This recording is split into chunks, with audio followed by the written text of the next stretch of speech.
सांसद श्री दुबेंकर ए जो मंतव्य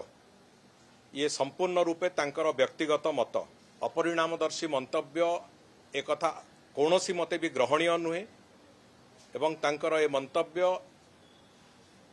माननीय मुख्यमंत्री को आरंभ करिकी आम समस्त को गभीर भाव में व्यथित करिछि।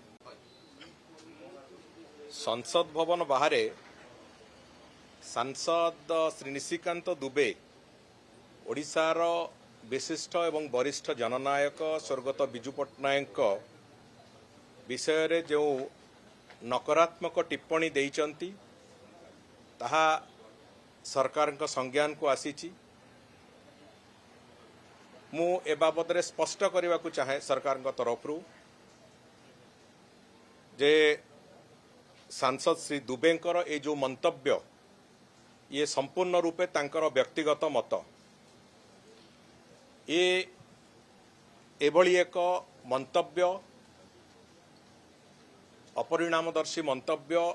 एक कथा कौनसी मते भी ग्रहणीय नुहे एवं तांकर ए मंतव्य माननीय मुख्यमंत्री को आरंभ करिकी आम समस्त को गभीर भाव में व्यथित करिछि एवं आमे आशा करुचु एभली मंतव्य किंतु ता उपरे कौनसी प्रति मंतव्य कई जमिति नदेबे ए अग्रहणीय कथा को आउ थे जमी पुनरावृत्ति न हो एथिपाई आमे समस्त को निवेदन करुचु।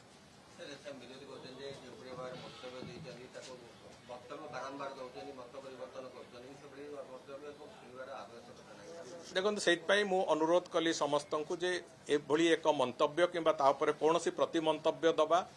एवं या उपरे नहीं कौनसी राजनीति करवा बिजू बाबूंकर जो सम्मान अच्छे ओडिशा प्रदेश रे ताकू निश्चित भाव में व्याघात दब व्याहत करिवो तेणुक आम कौन फर्दर आलोचना न करने को समस्त को विनीत अनुरोध कर।